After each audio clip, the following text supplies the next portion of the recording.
Greetings, ladies and gentlemen, and welcome to this latest edition of Tales from Outer Space. Hope you enjoy. Story number 1. Onion Ninjas, written by I See What's NURP. Captain Vol sighed as she looked over the report one last time before submitting it. Never before had she thought that so much trouble could come from asking a simple question. Then again, there are humans involved. 2 months earlier. "What's that?" Danica asked their human marine, referring to the droplet of liquid in his eye had excreted. "That? Oh, it's nothing to worry about," Thomas said with a smile. "It's just those damned onion ninjas. They crop up sometimes during sad movies." Sad? I internally cringed. This movie was beyond sad. It was heartrending. The boy's horse. No, it was worse than that. Calling it horse would be a betrayal of all he was, reducing him to a means of locomotion. He was the boy's closest friend, and he just gave up. Well, his friend begged and pleaded. "What are onion ninjas?" Danica asked, never curious about human culture. "Onions are a food from back home," Thomas explained. "If you aren't prepared, they can make you cry. Well, ninjas are an ancient warrior renowned for being sneaky. So an onion ninja sneaks up on humans and causes them to cry if they aren't prepared." Obviously, an oversimplified explanation, but I smiled as the youngster took it to heart. With that, we settled back in to watch the rest of the movie. Night of the incident. "Captain! Captain!" Danica shrieked in panic as he stormed into the bridge. "Danica, calm down," I immediately replied, folding my wings around the fledgling. His plumage was fluffed out in terror, and he was taking huge, heaving breaths. "Remember Thomas's training. Better to take a moment and recount a coherent story than to give into panic and cause confusion." Danica shook for a brief moment as he tried desperately to compose himself before he started speaking. Sorry, but it's Thomas's. His eyes." He started getting overworked again, and I interrupted him. "Calm down. Now," I ordered. "What's this about, Thomas's eyes?" I asked, looking over the instrument panels. Nothing was out of order, so surely it couldn't have been that bad. Right? "They're melting," he shrieked, plumage rubbing back to full again. "Nonsense," I said. "He was just going to cook some dinner with items from his home world. There's no way that something from there would cause his eyes to melt." I started heading back towards the kitchen when a thought struck me. Thomas had mentioned getting onions in our last run. If they could make a human cry, what could they do to the Eros? On second thought, though, let's go ahead and equip breathers. Better safe than sorry. 5 minutes later, we were suitably equipped. Breathers with self-contained unit had their own air supply, perfect for areas where the air not being suitable was the only hazard. What I wasn't prepared for was the sight that greeted me when I walked into the kitchen. Thomas was bent over the cutting board, chopping through a round of white vegetables that seemed to have the slightest bit of juice inside. "Oh, hey there, Captain," he greeted me with a sniff, using the sleeve of the garment to wipe his face. I couldn't move. Thomas, our marine companion, had liquid streaming from his eyes and nose. Not only that, but he continued to chop this odd vegetable. How could he see to use the knife?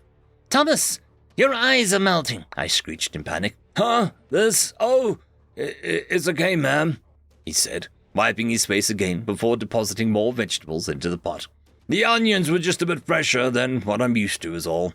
"But your eyes," I trailed off. "Captain," Danica interrupted, "I'm detecting large amounts of sulfur compounds in the air." "Yep, that's the onions," Thomas said before I could register what was going on. "They'll bring a tear to your eye." "Tear to your eye, Thomas? Who gave you permission to bring bioweapons on board?" I screeched. "Bioweapons? Nah, these aren't bioweapons," he chuckled, going so far as to actually place one of them in his mouth and crunching down on it. "They're pretty tasty. I was sort of at a loss there for a bit. We don't have many recipes that feature the onion. It's more of a meal enhancer than a star, you know? Anyway, then it hit me. French onion soup." I shook my head and vigorously fluffed my feathers in an attempt to drive off the faint that I could feel coming. Thomas just ate a bioweapon in front of me. "Thomas," I started, but he interrupted. "Look, I'm sorry. I didn't think it would be that big of a deal. And I guarantee you that there will be no sulfur components left after I finish cooking this. We can have the dock scanner just to be sure. But I promise that the soup will be absolutely delicious. Just, why don't you guys let me cook here alone, and I'll call you when it's ready." Report conclusion. Despite my reservations, the ship's doctor did give the final meal his approval. I was still worried that whatever could be potent enough to cause such a violent reaction in a human would never be diluted enough for the rest of the crew. Well, I can now claim that it can be done. Fair warning needs to be sent out to crews that contain humans. Raw onions need to be classified in the same danger category as those capsaicin-containing peppers. Use restricted without proper safety equipment and handling procedures. End of story. Story number 2. What's in a Name? Written by Cold Fire Knight. Jax was having a good day at work. Traffic had been light, so his commute was smoother than usual. Plus, it was the end of his work week, and management was bringing in lunch to celebrate an unexpected increase in departmental profits this period. There were even rumors of a possible bonus, but he wasn't going to get too excited until the funds were in his account. If the bonus did happen to come in, maybe he would take his mate to that new shop she had been talking about. Even today's call volume was low enough that he wasn't constantly helping customers, which was always nice. An icon began flashing on his monitor, indicating a call transfer to his station. Well, time to make someone stay a little better, he thought with a grin. Then tapped the icon and spoke. "Welcome to Galatech. Thank you for contacting technical support. This is Jax. How can I assist you?" "Welcome to Galactech. Thank you for contacting technical support. This is Garbled Noise Jax. How can I assist you?" Fitz sighed. "This is the 3rd time I've been transferred already. Can't I speak to someone who can fix this?" "You can assist me by not transferring me, just like the last 3 people I spoke to, please," Jax replied. "I'm sorry that you've had so many issues and transfers. Let's see what I can do to help. What seems to be the problem?" Fitz relaxed a bit. "Yes, sir.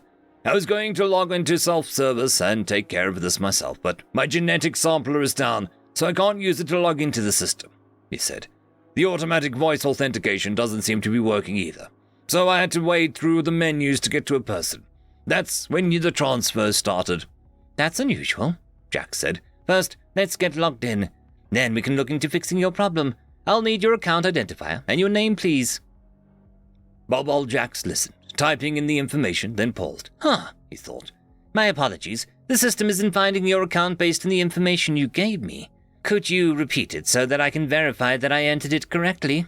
The customer repeated the same information, and Jax was sure he'd entered it correctly. But again, the system showed nothing. "Let me repeat the information back to you, okay? I believe I may have misunderstood." Jax repeated everything back, and Fitz realized what was wrong. Crap, I know it's wrong. Everyone calls me Fitz because it's my nickname. Here, let me try this." Jax listened to Fitz and thought, why would he say that? "Could you repeat the last part, please?" Fitz did, and Jax put his head in his hands. This was such a nice day, too. "Sir, that's not what I asked for." Fitz yelled, "What do you mean that's not what you asked for?" He paused and listened. "No, I'm not being difficult. You asked for my name, and it's Fitz waited, then shook his head before speaking. "No, I'm not giving you my species. That's my legal name. It's spelled A-E-G-H. Pause, E-A-N-N. He listened and nodded. "That's right, Hugh, middle name Fitzurg, man." Fitz listened again and shrugged. "Now you know why I go by Fitz. Listen, I honestly don't know why they named me that, but I blame my dad." End of story. I would quickly like to thank the Tier 5 members, Marky, Cam Maxwell, Caspar Arnolds, Oakfield, Lord Azrakul, and it's difficult to pronounce. Thank you very much.